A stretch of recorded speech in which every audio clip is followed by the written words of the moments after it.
tardes, hermanos. A los que no he visto en algunas semanas, les saludo y es muy bueno estar de nuevo acá con ustedes. Quiero agradecer a la iglesia en general y a los pastores de manera particular por la oportunidad de compartir la palabra en esta mañana, casi tarde ya, lo cual siempre veo como un privilegio y es una gran responsabilidad a la vez. Les voy a pedir que vayan conmigo al libro de los Hechos, capítulo 20. Hechos, capítulo 20, versículos desde el 17 hasta el 31, para leer esta porción de las Escrituras que nos va a servir como base para la exposición que vamos a traer en esta mañana. Hechos, capítulo 20, versículos desde el 17 hasta el 31.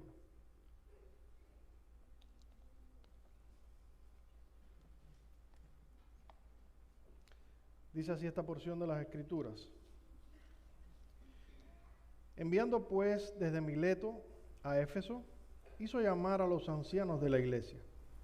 Cuando vinieron a él, les dijo: vosotros sabéis cómo me he comportado entre vosotros todo el tiempo, desde el primer día que entré en Asia, sirviendo al Señor con toda humildad y con muchas lágrimas y pruebas que me han sobrevenido por las acechanzas de los judíos. Y como nada que fuese útil, he rehuido anunciaros y enseñaros públicamente y por las casas, testificando a judíos y a gentiles acerca del arrepentimiento para con Dios y de la fe en nuestro Señor Jesucristo. Ahora aquí, ligado yo en espíritu, voy a Jerusalén, sin saber lo que allá me ha de acontecer, salvo que el Espíritu Santo por todas las ciudades me da testimonio, diciendo que me esperan prisiones y tribulaciones. Pero de ninguna cosa hago caso, ni estimo preciosa mi vida para mí mismo, con tal que acabe mi carrera con gozo y el ministerio que recibí del Señor Jesús, para dar testimonio del Evangelio de la gracia de Dios. Y ahora, he aquí, yo sé que ninguno de vosotros, entre quienes he pasado predicando el reino de Dios, verá mi rostro. Por tanto, yo os protesto en el día de hoy, que estoy limpio de la sangre de todos, porque no he rehuido anunciaros todo el consejo de Dios. Por tanto, mirad por vosotros mismos y por todo el rebaño, en que el Espíritu Santo os ha puesto por obispos, para apacentar la iglesia del Señor, la cual Él ganó con su propia sangre. Porque yo sé que después de mi partida entrarán en medio de vosotros lobos rapaces que no perdonarán el rebaño. Y de vosotros mismos se levantarán hombres que hablen cosas perversas para arrastrar tras sí a los discípulos. Por tanto, velad, acordándoos que por 3 años de noche y de día no he cesado de amonestar con lágrimas a cada uno. Vamos a orar, hermano. Padre, nosotros cantábamos hace unos minutos que deseamos que tú hables a nuestras almas. Y ahora nos unimos a ese canto y a esa oración y te pedimos, Señor, que tú nos escuches, que tú oigas nuestro clamor, que tu palabra sea escuchada entre nosotros con claridad. Habla a nuestras almas, anímanos, estimúlanos, consuélanos, también enséñanos e intrúyenos y amonéstanos, Señor, si en algo debemos ser amonestados.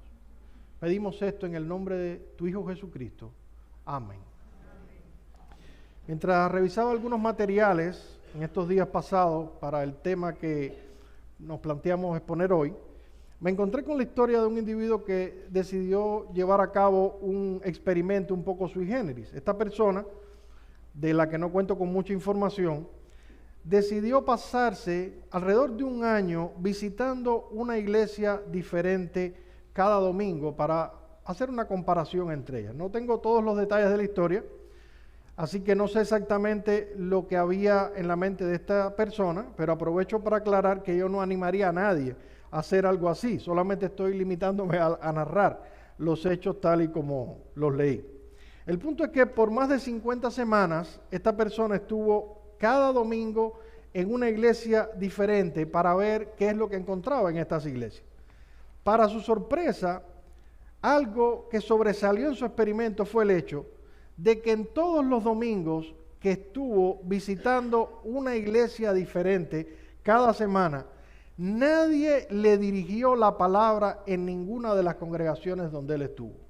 Más de 50 iglesias visitadas donde entró, se sentó, se paró y salió de la reunión pública y ninguna persona se acercó a él para hablar ninguna cosa, excepto una señora mayor que mientras él estaba en el pasillo se acercó a él para decirle solo algo, si podía apartarse hacia un lado para ella poder pasar con su caminador. Pero fuera de eso, ninguna otra persona le preguntó quién eres tú, qué haces aquí o cualquier otra cosa. Ahora, reitero que yo no apoyo ni apruebo este tipo de experimento de andar saltando de iglesia en iglesia. Sin embargo, yo debo admitir que lo que descubrió este individuo resulta bastante interesante e iluminador, ya que revela, hermanos, muy gráficamente cuál es el concepto de iglesia que impera en la mente moderna en nuestros días. ¿Cuál es el concepto de iglesia que hay en la modernidad, que hay en la era en la que nos ha tocado vivir? En nuestros días, ya la iglesia no es vista como una familia en la que hay una relación de cercanía e intimidad, o como una comunidad a la que pertenecemos, o como un rebaño del que somos parte. No, en la actualidad la gente sale y entra de la iglesia como si se tratara de un cine o de un teatro o de un estadio de fútbol. Usted va al estadio, está con una gran multitud, rodeado de personas, aplaude junto con todos ellos, se levanta del asiento cuando ellos se levantan, levanta las manos si hay que levantarlas, disfruta del espectáculo con todos ellos, pero no hay ningún vínculo profundo con esas personas, no hay ninguna relación significativa con esa multitud que está a su lado. Se comparte el mismo espacio físico por necesidad, pero a la vez cada individuo dentro de ese espacio físico tiene sus propios muros para que nadie se acerque demasiado a su privacidad. La privacidad y la libertad parecen ser como las únicas cosas importantes para este mundo posmoderno en el que nos ha tocado vivir. Yo no me involucro en la vida de nadie y espero que nadie se involucre en la mía.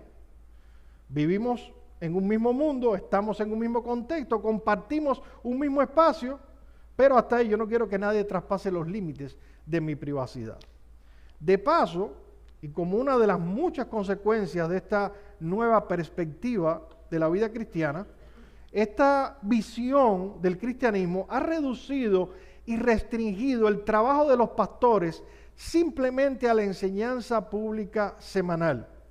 En la mayoría de las iglesias modernas, la única relación que hay entre los pastores y las ovejas es la que ocurre el domingo, cuando alguno de ellos se para en un púlpito y da un discurso distante, a veces de la palabra de Dios, a veces de cualquier otra cosa, pero esa es la única relación que hay entre los pastores y la oveja. Obviamente nosotros creemos que la enseñanza pública de la palabra es una parte indispensable de la labor pastoral, pero enseñar públicamente no es todo lo que debe hacer un pastor para cumplir con su llamado, ni es todo lo que una congregación debe esperar de sus pastores. Alguien decía, y leo, que los verdaderos pastores deben oler a oveja. La labor pastoral implica una cercanía y una involucración en el rebaño o con el rebaño que no se logra hablando desde un púlpito una vez a la semana. Sin embargo, hermanos, nosotros nos ha tocado vivir en una sociedad y en una generación donde las ovejas no están interesadas en que sus pastores se le acerquen. Y siendo honestos, tampoco los pastores están muy interesados en acercarse a las ovejas. Para colmo de males, y como la gota ya que llena la copa, apareció hace un par de años la pandemia. Una situación inusual que agravó aún más esa distancia que ya había entre los miembros, entre sí, entre las ovejas, entre ellas, y entre las ovejas y los pastores, por supuesto. La imposibilidad de reunirnos y de tener contacto físico, sumado a la alternativa de poder transmitir los cultos vía online, creó una nueva modalidad de miembros, que se conoce como los miembros virtuales. ¿Quiénes son los miembros virtuales? Bueno, los miembros virtuales son gente que aún cuando se acabó el COVID, prefieren ver el culto desde el sofá, en pijamas y con la cara llena de lagañas. Aún el COVID ya no está, ya se puede ir a la iglesia, pero como tenemos la alternativa de ver el sermón online, y es más cómodo quedarnos sin cambiar de ropa en el sofá y en la comodidad del hogar, unas veces despiertos y otras medio dormidos, pues prefieren mantener esa modalidad de miembros virtuales. Así que ahora tenemos a personas que ni siquiera están viniendo todas las semanas de manera regular a la iglesia, porque prefieren ver el culto online. Yo aclaro que agradezco mucho que la iglesia nuestra ya tenga sus cultos online. Ahora que estuvimos varias semanas de vacaciones y estuvimos lejos de la congregación, fue muy bueno y una bendición poder conectarnos y poder acceder a lo que estaba pasando aquí, estar en vivo con ustedes. Pero algo que puede ser útil para un hermano que está enfermo o para una familia que está viajando, también puede ser una piedra de tropiezo para una generación que prefiere mantenerse cada vez más distante y aislada. Una generación donde se prefiere mantener una distancia de oveja a oveja y una distancia de oveja a pastor. En pocas palabras, la labor pastoral, tal y como fue concebida originalmente por Dios, tiene grandes retos en nuestros días. Lo que en otro tiempo se conocía como ese pastoreo bíblico, donde los ancianos tenían un trato individual, cercano, personal con las ovejas, y donde las ovejas de manera natural venían a buscar el consejo y la ayuda de sus pastores. Eso es algo cada vez más ajeno para la generación actual del YouTube y del Instagram. Probablemente alguien diga, bueno, William, pero tú no puedes negar que es más cómodo.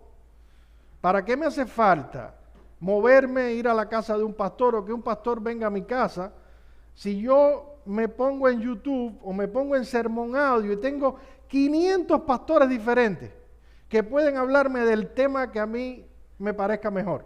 Tengo problemas con mis hijos, escribo crianza de los hijos y me salen 300 personas con 300 maneras diferentes de ver las cosas. Y lo mejor de todo es que si lo que uno me está diciendo no me gusta, pues lo apago y sigo buscando hasta que encuentro a alguien que dice exactamente lo que yo quiero escuchar. Eso puede parecer exagerado, hermano, pero lo cierto es que vivimos en una sociedad y en una época donde todos los factores parecen conspirar para el diseño original de Dios en cuanto a la labor pastoral. Tomando en cuenta estas realidades, los pastores de nuestra iglesia les ha parecido bien que hablemos en esta mañana o en esta tarde ya sobre un tema poco común. Es un tema que es raro pero bíblico, y es el tema de la supervisión pastoral. El tema de la supervisión pastoral. ¿Qué es la supervisión pastoral? Enseña la Biblia puntualmente que los pastores deben supervisar a las ovejas, y si lo enseña, ¿cómo es que debe realizarse esta labor? Bueno, básicamente esas son algunas de las cosas y algunas de las preguntas que nosotros vamos a intentar responder en esta exposición de hoy. Yo les invito a que vayamos a Hechos 20, y la mayor parte del tiempo vamos a estar en este pasaje, Hechos 20, los versículos que leímos desde el 17 hasta el 31, para considerar ahí algunas verdades. En primer lugar, quiero que veamos qué es la supervisión pastoral a la luz de este texto. El término supervisión o supervisor ya de inicio no nos agrada mucho, porque generalmente asociamos un supervisor con los jefes que tenemos en el ambiente laboral, y no importa lo que haga un jefe y cuán bueno sea nuestro jefe, siempre vamos a tener cierto resentimiento y cierto recelo hacia ellos. Sin embargo, la realidad es que la idea bíblica original de un supervisor no es para nada la de un jefe, sino más bien la de alguien que hace una labor de gran utilidad en nuestro favor. Si nosotros vamos a Hechos 20, que leímos, podemos ver esto con mucha claridad. Para ponerlo un poco en el contexto, aquí tenemos a Pablo retornando de su tercer viaje misionero a Jerusalén y haciendo un alto en la ciudad de Mileto, que era un puerto cercano a la ciudad de Éfeso. Así que aprovecha la oportunidad para llamar a los ancianos de Éfeso para que vengan a Mileto y se puedan reunir con él. Pablo, recuerden, había estado en Éfeso por varios años, Pero como recordarán, se había armado un alboroto con aquellas personas que hacían templecillos de Diana y que comercializaban aquellas imágenes o aquellos ídolos, y su negocio se estaba yendo a la bancarrota debido al avance del evangelio en Éfeso. Así que armaron todo un alboroto y finalmente Pablo tuvo que salir de la ciudad. Así que ahora viene de vuelta, pero como es personal no grato en Éfeso, Pablo prefiere quedarse en Mileto y llamar a los ancianos de la iglesia de Éfeso para reunirse con él en Mileto. Así que lo que tenemos aquí en Hechos 20, en estos versículos, es una reunión pastoral que Pablo tiene con el grupo de pastores de la iglesia de Éfeso. Y Pablo hace dos cosas en esta reunión. Primero, Pablo les habla de cómo él había llevado su ministerio en Éfeso. Y segundo, Pablo les habla de cómo ellos mismos debían llevar a cabo su ministerio en esa misma iglesia de Éfeso. ¿Cómo había llevado Pablo, cómo había desarrollado Pablo su ministerio en Éfeso? Observen los versos del 18 al 20 de este capítulo 20.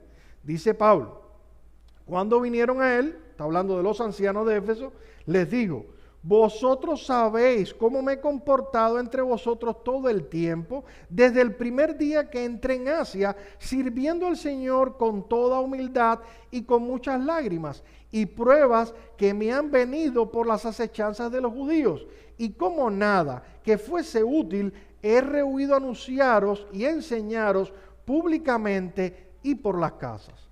Pablo recuerda que mientras llevó a cabo su ministerio en Éfeso, a pesar de que las circunstancias eran adversas, él no había rehuido, no había dejado de anunciarles todo el consejo de Dios o cualquier cosa que hubiera sido útil para ellos.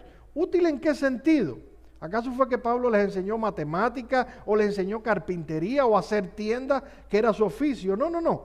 Pablo está hablando de cosas útiles espiritualmente hablando. Los versos 26 al 27 esclarecen a qué se refiere él cuando habla de eso que había sido útil para los efesios. Dice verso 26: por tanto yo os protesto en el día de hoy que estoy limpio de la sangre de todos, porque no he rehuido anunciaros todo el consejo de Dios. Pablo no había dejado de compartir ninguna cosa útil, o lo que era lo mismo, no había dejado de anunciarle todo el consejo de Dios, es decir, las escrituras a los efesios. ¿De dónde aprendemos? Y esto es entre paréntesis, que todo lo que espiritualmente es útil para la iglesia y todo lo que los pastores deben compartir a la iglesia para su bienestar espiritual no es otra cosa que el consejo de Dios, su palabra. La iglesia no necesita otra cosa que el consejo de Dios. Es el consejo de Dios, solo el consejo de Dios y todo el consejo de Dios. Ahora, ¿cuál fue la estrategia que Pablo utilizó para compartir ese consejo de Dios con la iglesia de Éfeso? Retornemos al verso 20. Dice: y como nada que fuese útil, he rehuido anunciaros y enseñaros. ¿De qué manera? Dice él: públicamente y por las casas. Públicamente y por las casas. El ministerio de Pablo entre los efesios no se limitó a las reuniones públicas de domingo en domingo. Sí, por supuesto que él instruyó a la iglesia públicamente cuando todos estaban reunidos. Pero también él visitó a los hermanos y a la familia en la privacidad de sus hogares. Él los llamó aparte para interesarse por su salud espiritual, conoció sus necesidades y problemas específicos, trajo el consejo oportuno para cada caso puntual. Pablo no era simplemente un conferencista que daba clases magistrales de teología, muy a pesar de que tenía las condiciones para hacerlo. Pablo era un pastor de almas, así que él cuidaba de cada oveja en particular, velaba por ellas, les traía el alimento apropiado y oportuno y se ocupaba y preocupaba por cada una de ellas en la intimidad.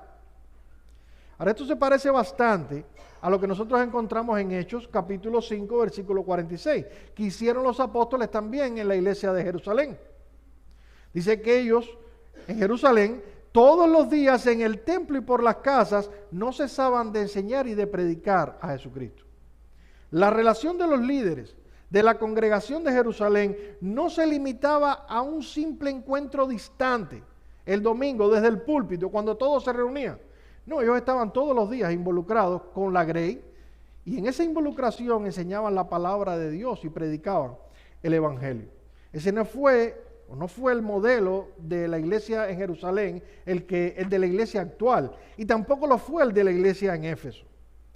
Cierto predicador comenta, y ahora leo: la descripción de trabajo que Dios trajo para los pastores incluye una labor pública y otra privada. Es la interacción de estos dos elementos pastorales combinados en una proporción y balance bíblicos que garantizará la efectividad del ministerio pastoral. La instrucción pública prepara a la iglesia y la equipa de manera que el ministerio privado sea más fácil, sostenido con una base sólida y firme. Y el ministerio privado, por su parte, preparará mejor al predicador para instruir a la iglesia conforme a lo que necesita. Son dos áreas íntimamente relacionadas entre sí. Hermanos, la labor pastoral, desde el punto de vista y de la mente de Dios, no es simplemente pararse en un púlpito y dictar una charla. Eso es parte de la labor pastoral, pero no es todo. Ahora, Pablo no se reúne solamente con los efesios para decirle lo que él había hecho entre ellos. También les habla de cómo ellos debían hacer la labor en aquella iglesia. Cómo debían llevar a cabo su ministerio aquel grupo de pastores en Éfeso. Observen ahora el verso 28. Pablo hace una transición de lo que él hizo a lo que ellos debían hacer ahora. Pablo dice en el verso 28, por tanto, mirad por vosotros y por todo el rebaño en que el Espíritu Santo os ha puesto por obispos para apacentar la iglesia del Señor, la cual él ganó con su sangre. Pablo le dice a los ancianos de Éfeso, que el Espíritu Santo les había puesto por obispos de la iglesia. ¿Qué significa eso? Bueno, en el Nuevo Testamento se usan varias palabras para referirse a los líderes de la iglesia o a los pastores, las cuales describen cuáles son las funciones que los pastores tienen. Primero está la palabra presbíteros o presbúteros, que significa anciano, y habla de la madurez, habla de la experiencia que deben tener los hombres que están en el liderazgo de la iglesia.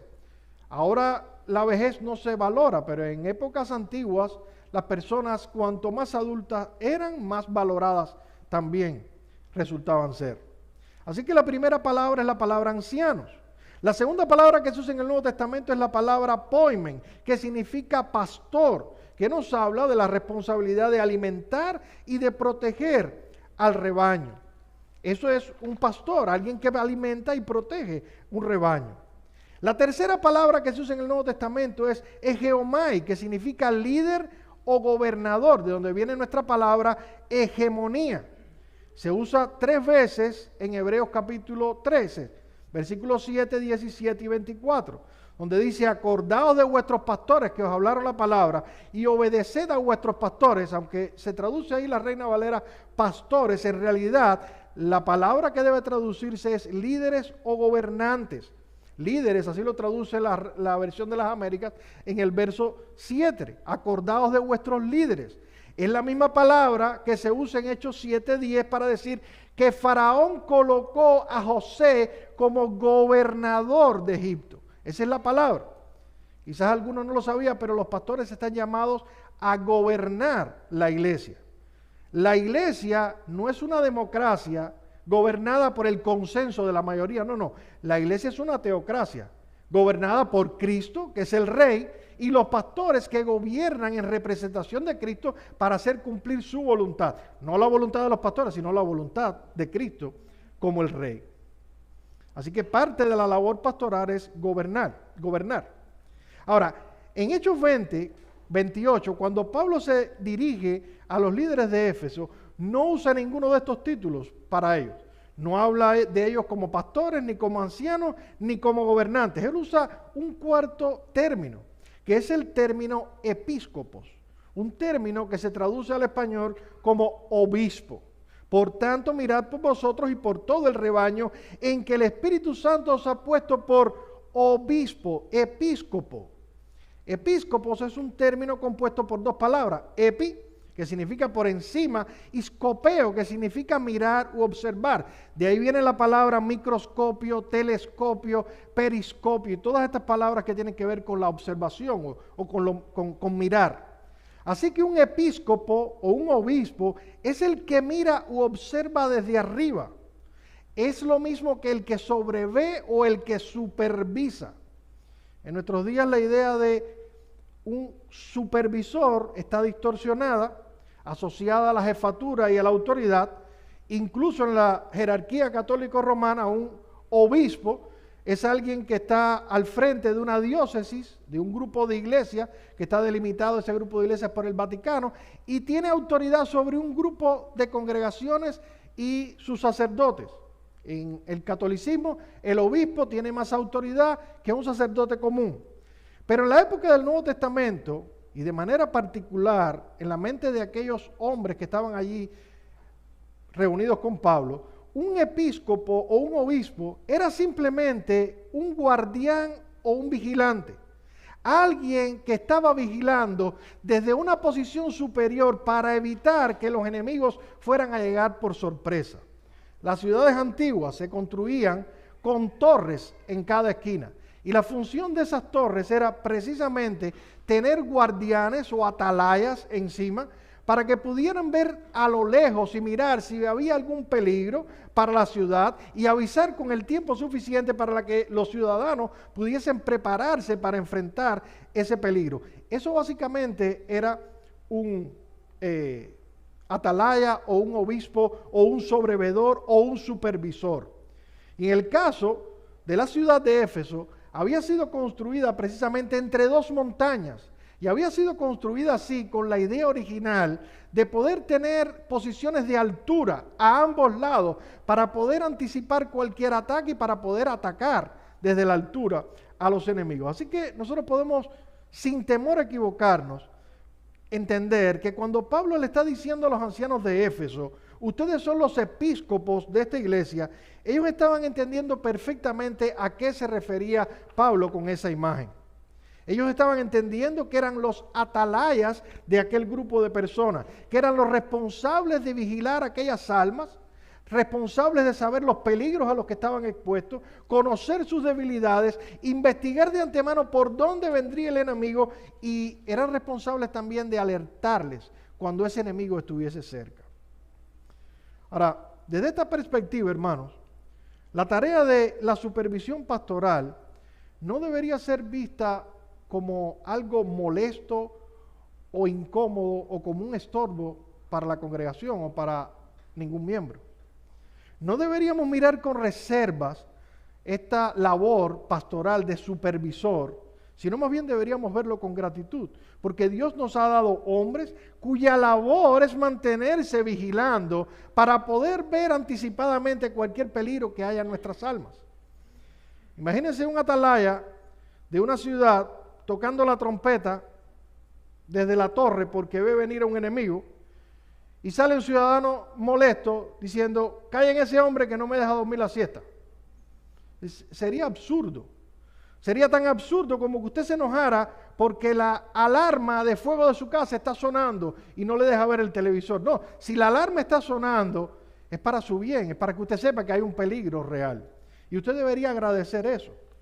Bueno, así de absurdo es un creyente que no aprecie la labor pastoral de la supervisión en su vida. Porque un supervisor no es otra cosa que eso, es alguien que está velando por su alma. Ahora, habiendo visto a qué nos referimos puntualmente cuando hablamos de la supervisión, vamos a ver ahora quiénes están llamados a ser supervisados. ¿Quiénes están llamados a ser supervisados? Bueno, la respuesta a esta pregunta es sencilla. Todos los creyentes, nadie debería estar fuera de la supervisión pastoral. Sin embargo, Pablo hace una clasificación interesante aquí en el verso 28 en cuanto a este punto. Observen el versículo una vez más. Él dice a los pastores de Éfeso, mirad por vosotros mismos y por todo el rebaño en que el Espíritu Santo os ha puesto por obispos. Primero mirad por vosotros. Y la pregunta es, ¿a quién les está hablando? Les está hablando a los pastores. Les está hablando a los pastores. Así que antes de velar por el rebaño, estos pastores debían supervisar o velar su propio equipo pastoral. Empiecen velando por ustedes mismos, dice Pablo. De manera que los pastores de Éfeso no estaban exentos en ningún sentido del trabajo y la labor de la supervisión. Como no debería estar exento en ningún sentido ningún pastor en ninguna congregación. ¿Y por qué no, hermano? Bueno, porque a la larga, los pastores también son ovejas del rebaño, que necesitan ser pastoreadas y guiadas. Hermanos, cuando hablamos de supervisión pastoral, no estamos pensando en que hay una élite de hombres espiritualmente superiores a los que llamamos pastores, que vienen a entrometerse en la vida de otro grupo de personas inferior, espiritualmente hablando, a los que llamamos ovejas. No, esa división entre el clero y el laicado es propia del catolicismo romano, pero la Biblia no enseña tal división. En el Nuevo Testamento, los pastores no son más que ovejas que cumplen un rol de autoridad dentro de la iglesia. Pero son ovejas con las mismas necesidades, con las mismas tentaciones, con los mismos peligros que cualquier otro miembro. Por tanto, necesitan igualmente de cuidado pastoral. Esa es la razón, hermanos, por la que en el diseño original de Dios para la iglesia, Dios diseñó que hubiese una pluralidad de ancianos o de pastores. No un solo pastor. Si uno lee el Nuevo Testamento de tapa a tapa, verá que el patrón escritural es una pluralidad de ancianos en una iglesia. ¿Por qué una pluralidad de ancianos? Y no solo una pluralidad, sino también una paridad de ancianos. ¿Por qué una pluralidad y una paridad de ancianos? Bueno, porque todos necesitamos a alguien que nos supervise, todos necesitamos a alguien que vele por nuestras almas, y los ancianos o pastores de la iglesia no son la excepción, no son la excepción.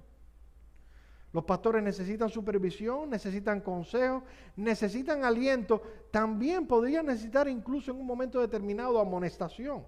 De hecho, Pablo estaba hablando a un grupo de hombres entre los cuales él sabía que habían algunos que en breve tiempo iban a dar algunos problemas dentro de la iglesia de Éfeso. Noten los versos 29 al 30, justamente después del 28. ¿Por qué Pablo les dice esto? Él les dice, porque yo sé que después de mi partida entrarán en medio de vosotros lobos rapaces que no perdonarán al rebaño. Y noten ahora el verso 30. Y de vosotros mismos, es decir, de ustedes los pastores, se levantarán hombres que hablen cosas perversas para arrastrar tras sí a los discípulos. De manera que aquel grupo de pastores que estaba allí reunido, entre ellos, habían gente que iban a crear los primeros problemas en la iglesia de Éfeso. De ahí que Pablo aclare que antes de pastorear a las ovejas, los pastores debían pastorearse o supervisarse a ellos mismos. Dicho sea de paso, hermano, y esto es una aclaración, y lo hago porque me consta. Yo sé que los pastores de esta iglesia regularmente se sientan con otros pastores o con sus otros pastores en calidad de ovejas a rendir cuenta y a ser supervisados como cualquier otro miembro de nuestra congregación. Y así debe ser. Y eso es una protección para ellos y es una protección también para la congregación. Ahora, hay más con relación a este verso 28 y este tema de quiénes deben ser supervisados. Pablo no solo dice que los pastores de Éfeso debían ser supervisados o supervisarse entre ellos, sino que él dice también, mirad por vosotros y por todo el rebaño en que el Espíritu os ha puesto por obispos. Noten que no dice simplemente por vosotros y por el rebaño, sino que especifica por todo el rebaño o por el rebaño en su totalidad. ¿Qué significa eso? Hermano, significa que no debía haber excepciones en cuanto a este asunto en la iglesia de Éfeso. Cada oveja debía ser pastoreada y supervisada sin falta. La labor de pastoreo o supervisión no es opcional para los creyentes, no es para algunos creyentes, no es para un grupo específico de creyentes, no es para todos y cada uno de los creyentes. Todos debemos estar bajo la supervisión y el cuidado de algún pastor. El puritano Richard Baxter, que fue uno de los grandes promotores dentro del puritanismo de este tipo de trabajo pastoral, él dijo lo siguiente, y ahora leo: el mandato es cuidar a cada individuo bajo nuestro cuidado. Para lograrlo hay que conocer a cada persona que está bajo nuestro cuidado, porque ¿cómo vamos a cuidarlos si no los conocemos? Debemos trabajar para conocer no solo las personas, sino también el estado en el que se encuentran, sus tendencias e inclinaciones, los pecados que le asedian, los deberes a los cuales están tentados a descuidar, las tentaciones a las cuales están más expuestos. Porque si no conocemos su temperamento o debilidades, probablemente no vamos a ser exitosos como médicos del alma. ¿Acaso no cuida un buen pastor cada oveja de su rebaño? ¿Acaso no cuida un profesor particularmente a cada estudiante? ¿Acaso no cuida cada capitán a todos los miembros de su ejército en particular? Así que si los pastores han de cumplir su responsabilidad, es esencial que se cultive una relación de respeto y confianza con toda la gente que compone la grey.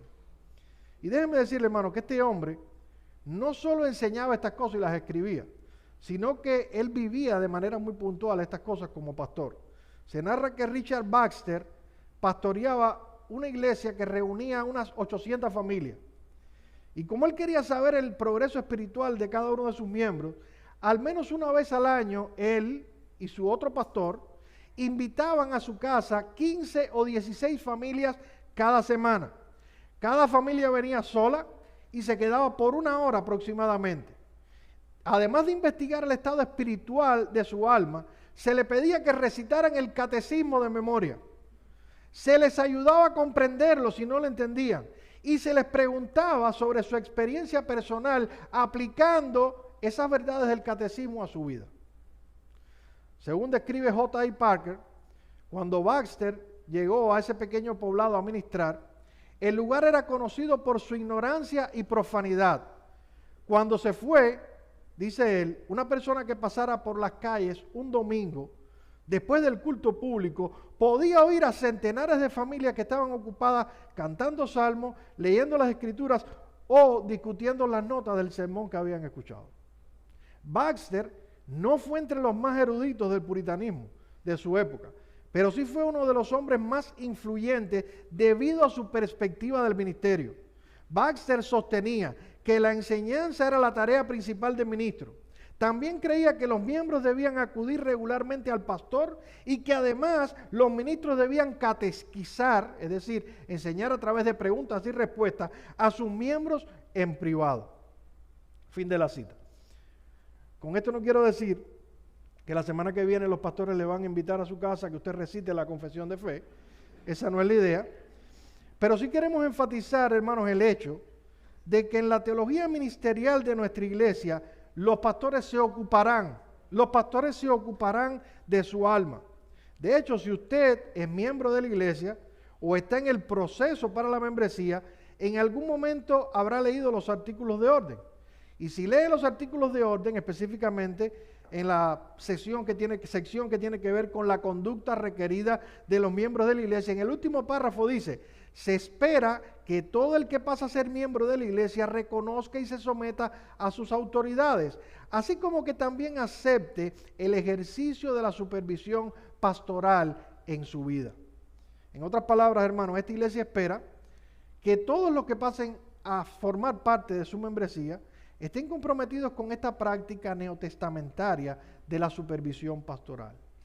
Eso significa que cuando los pastores anuncian una nueva ronda de supervisiones, lo cual tratan de hacer varias veces al año, se espera que los miembros manifiesten una disposición solícita a apartar tiempo para juntarse con su familia y algunos de los pastores y darles la libertad para que ellos puedan conocer del estado real de sus almas. Y si es necesario, darles la libertad para traer el ánimo, la exhortación o la amonestación pertinente. Y aquí alguien que nos visita quizás diga: bueno, pero tú estás diciendo, a ver si entiendo, que si me hago miembro de esta iglesia, los pastores van a venir a mi casa varias veces al año a sentarse conmigo y con mi familia, a ver si estoy orando, si estoy tratando bien a mi esposa, si estoy criando bien a mis hijos.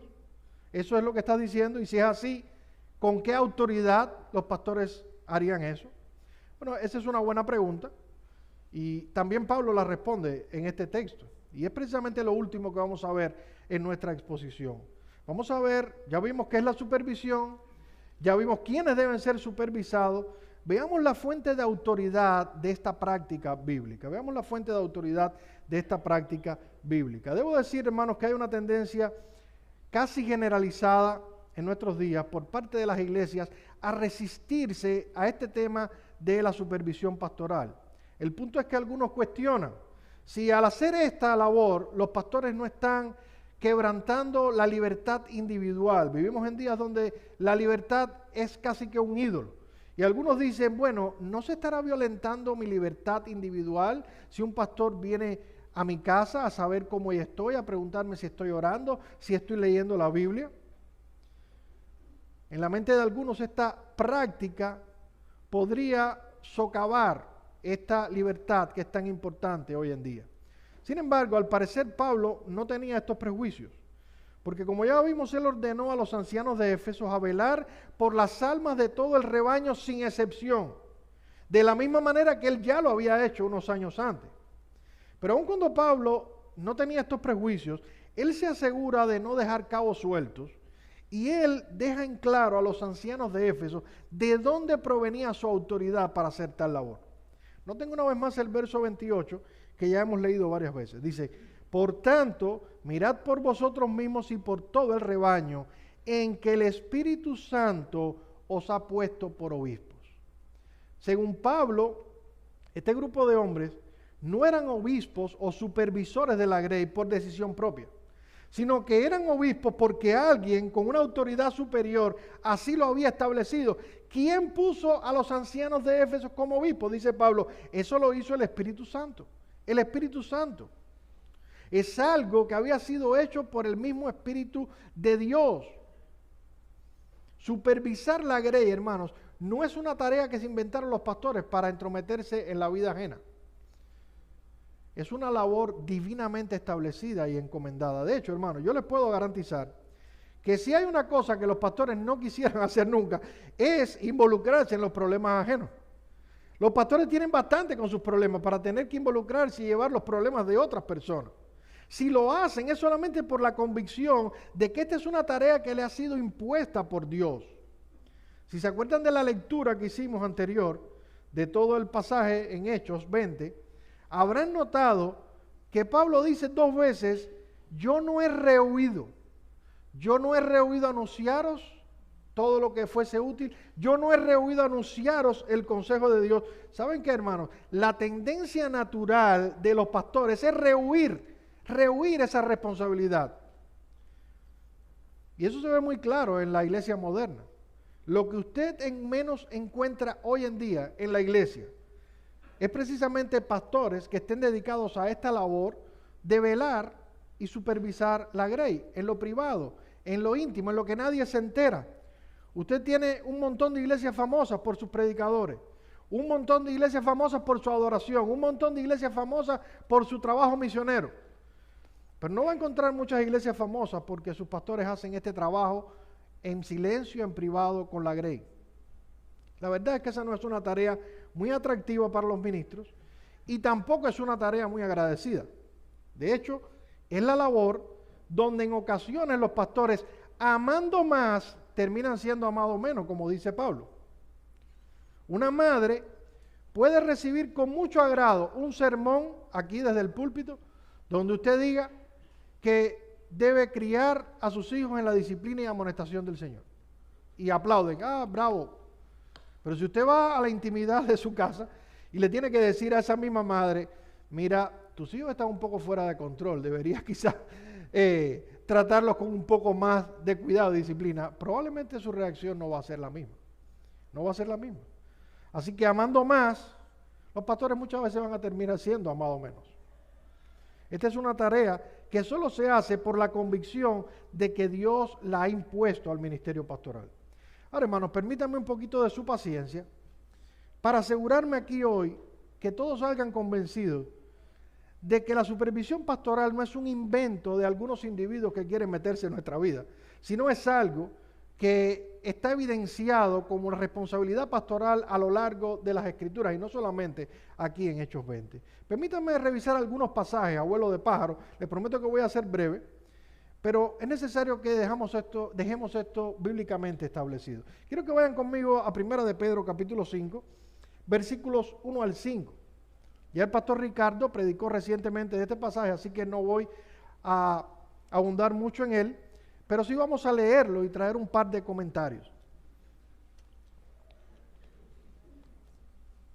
Dice allí el apóstol Pedro, ruego a los ancianos que están entre vosotros, yo anciano también con vosotros, testigos de los padecimientos de Cristo, que soy también participante de la gloria que será revelada. Apacentad la grey de Dios que está entre vosotros, cuidando de ella. No por fuerza, sino voluntariamente, no por ganancia deshonesta, sino con ánimo pronto. No como teniendo señorío de los que están a vuestro cuidado, sino siendo ejemplos de la grey. Y cuando aparezca el príncipe de los pastores, vosotros recibiréis la corona incorruptible de gloria. Pedro se está dirigiendo aquí obviamente a los ancianos y a los pastores de la iglesia. Pero en el verso 2, él les da una orden vinculada con la labor que ellos deberían hacer. Él les dice, apacentad la grey de Dios que está entre vosotros. Ahora, en realidad, la palabra apacentar allí no es una buena traducción. El término griego que Pedro utiliza en este versículo es episcopontes, que viene precisamente de episcopos y que significa literalmente hacer la labor de supervisión. Es básicamente esa palabra. Pablo se refiere a estos hombres como ancianos y como pastores, pero a la hora de describir su labor, él les llama episcopos. Él les llama a hacer la labor de episcopos, a supervisar a la grey. Y es que la supervisión, esa labor de velar por las almas de las ovejas, es un aspecto primordial del trabajo pastoral. De hecho, hermanos, el término que más comúnmente usamos hoy para referirnos a los líderes de la iglesia es el término pastor. Pero déjenme decir una cosa, no es un término muy frecuente en el Nuevo Testamento para referirse a ellos. No es un término que aparece muchas veces en el Nuevo Testamento para referirse a los líderes de la iglesia. Sin embargo, el término obispo sí aparece muchas veces en el Nuevo Testamento. Por solo poner algunos ejemplos, en 1 Timoteo capítulo 3, versículo 1, cuando se va a referir al oficio pastoral, dice, si alguno anhela obispado, episcopos, buena obra desea. Y más adelante es necesario que el obispo, episcopos nuevamente, sea irreprensible, marido de una sola mujer. Y lo mismo dice en Tito capítulo 1, versículo 7, porque es necesario que el obispo sea irreprensible como administrador de Dios, episcopos nuevamente. Por otro lado, cuando el apóstol Pablo escribe a los filipenses, en el capítulo 1, versículo 1, y describe a la iglesia con sus oficiales, él dice, Pablo y Timoteo, siervos de Jesucristo, a todos los santos en Cristo Jesús que están en Filipos, con los obispos y diáconos. La iglesia está constituida por miembros y oficiales, a saber, dos tipos de oficiales, los diáconos y los pastores. Pero aquí él les llama episcopos, supervisores, sobrevedores, atalayas. Y es que una vez más, hermanos, sin duda, esta labor de episcopos no puede ser separada de la naturaleza esencial del ministerio pastoral. ¿Ustedes recuerdan cuál es la exhortación del autor de Hebreo a sus destinatarios en el capítulo 13, versículo 17? Él les dice, obedeced a vuestros pastores y sujetaos a ellos, porque ellos velan por vuestras almas como quienes han de dar cuenta. El autor de Hebreos nos dice que debemos hacer dos cosas en relación a los pastores. Por cierto, la palabra ahí tampoco es pastores, la palabra es líderes, no es poimen. Pero él dice que debemos hacer dos cosas con respecto a los pastores. Por un lado debemos obedecerles y por otro debemos sujetarlos. Pero el punto que quiero resaltar aquí, en este texto, tiene que ver con la razón que el autor nos da. El autor nos dice, porque ellos velan por vuestras almas como quienes han de dar cuenta a Dios. Los pastores están supuestos a permanecer velando por nuestras almas. Ellos han sido comisionados por Dios para esta tarea. Deben saber lo que está pasando en nuestras vidas, deben conocer el estado de nuestra fe, deben estar enterados de nuestras luchas más importantes, deben saber nuestras debilidades y para ellos deben bajarse del púlpito y nosotros como ovejas debemos permitirles que lo hagan. Y eso no lo harán porque quieran entremeterse en nuestras vidas, sino que lo hacen y lo harán porque un día dice la palabra, y en este texto, que tendrán que dar cuenta a Dios por ellos. Yo estoy seguro que el autor de Hebreo tenía en mente el texto de Ezequiel 33, 1 al 9. Permítanme leer brevemente ese texto de Ezequiel 1 al 9.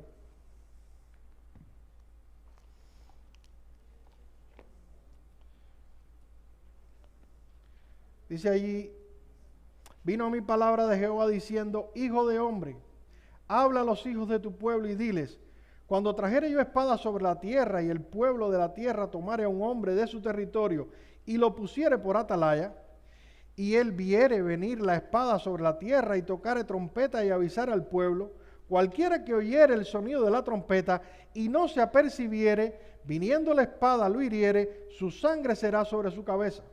El sonido de la trompeta oyó y no se apercibió, su sangre será sobre él. Mas el que se apercibiere librará su vida. Pero si el atalaya viere venir la espada y no tocare la trompeta, y el pueblo no se apercibiere, y viniendo la espada y le hiriere a él y a alguno, este fue tomado por causa de su pecado, pero demandaré su sangre de mano del atalaya. A ti pues, hijo de hombre, te he puesto por atalaya sobre la casa de Israel, y oirás las palabras de Jehová y los amonestarás de mi parte. Y cuando yo dijera al impío, impío de cierto morirás, si tú no hablares para que se guarde el impío de su camino, el impío morirá por su pecado, pero su sangre yo derramaré de tu mano. Y si tú avisares al impío de su camino para que se aparte de él, él no se apartare de su camino, él morirá por su pecado, pero tú libraste tu vida. Casi seguro que el apóstol Pablo y el autor de Hebreos aquí tenía en mente este texto, porque eso es lo que son los pastores, atalayas, supervisores, y velan por nuestras almas como quienes un día van a dar cuentas a Dios. Dice Matthew Henry comentando este texto: ¿en qué disyuntiva se encuentran los guardas de la iglesia? Los hombres los maldecirán si son fieles, pero Dios los maldecirá si no lo son. Y el puritano Richard Baxter dijo: este deber de la supervisión pastoral es necesario para nuestro propio bienestar, así como para el de nuestra grey. Este es vuestro trabajo, hablando a los pastores, de acuerdo al cual, entre otros, ustedes serán juzgados. Por tanto, si no se preocupan por los otros, preocúpense por ustedes mismos. Oh, qué terrible cosa es responder por la negligencia de semejante carga. Qué pecado tan atroz el de traicionar almas. ¿No les hace temblar la amenaza de dar cuenta a Dios? Me temo, o más aún, no tengo ninguna duda que el día está cercano cuando los ministros infieles desearán nunca haber tenido la carga de las armas, sino que hubiesen preferido ser obreros de las minas de carbón, barrenderos o latoneros, en vez de pastores del rebaño de Cristo, cuando aparte de todos sus pecados ellos tengan que responder también por la sangre de tantas almas. Hermanos, como iglesia debemos entender que si no estamos abiertos, si no somos solícitos a la labor pastoral, en cierta medida estamos empujando a nuestros pastores hacia un sitio donde no debieran ir. Bien, hermanos, el tiempo se ha ido. Hay mucho más que decir de este tema. No será hoy que lo digamos, ni voy a ser yo, pero hemos visto hasta el momento qué es la supervisión pastoral, quiénes deben ser supervisados y cuál es la fuente de autoridad para esta práctica de la supervisión. Permítame terminar con una breve palabra de conclusión.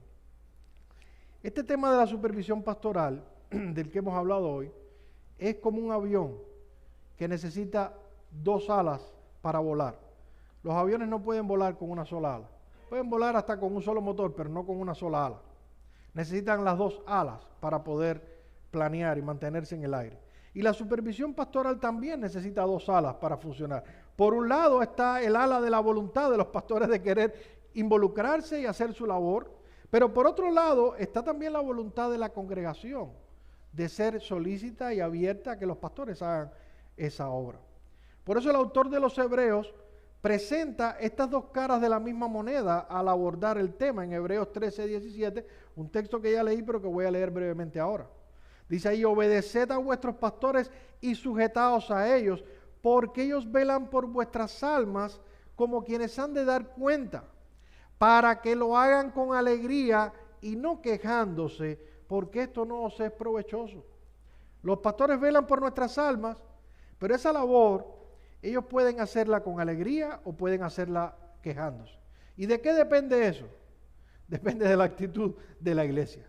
Depende de que nosotros seamos abiertos, sumisos, obedientes a su consejo, o que seamos todo lo contrario. Dependiendo de eso, ¿Notan el equilibrio? La manera en que los pastores hagan su labor afecta a los miembros. La manera en la que los miembros reaccionen también afecta a los pastores. De modo que, hermanos, debemos orar para que nuestros pastores sigan siendo hombres con un corazón pastoral. Y también debemos orar para que cada uno de nosotros, como parte de la iglesia, veamos esto como un medio de gracia que Dios puede usar para hacerle gran bien a nuestra congregación. Vamos a orar y así terminaremos nuestra exposición.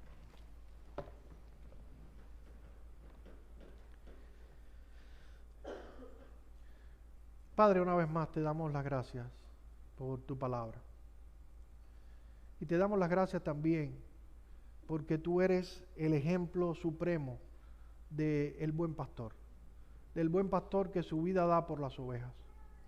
Y oramos ahora, Señor, para que si hay aquí en esta noche, en esta tarde, alguien que no tiene esta relación contigo como el gran pastor de las ovejas, que pueda también conocerte, que pueda conocer las delicias que hay, Señor, en tenerte a ti como nuestro guarda, como el que nos protege, como el que nos apacienta. Te damos gracias por eso. Pero también te pedimos, Señor, que tú continúes bendiciendo a los pastores que tú has regalado a nuestra iglesia. Gracias por ellos, gracias por la obra que hacen y la voluntad que tú les has dado de hacer esta labor entre nosotros. Pero oramos que tú les sigas capacitando, les sigas guardando y les sigas bendiciendo en sus ministerios. Y también que nos deje a nosotros un corazón pastoral, un corazón abierto a esta labor para que podamos recibir el bien, como dice el autor de Hebreos, porque de otra manera no nos será provechoso, Señor. Todo esto te lo pedimos en el nombre de Jesucristo. Amén.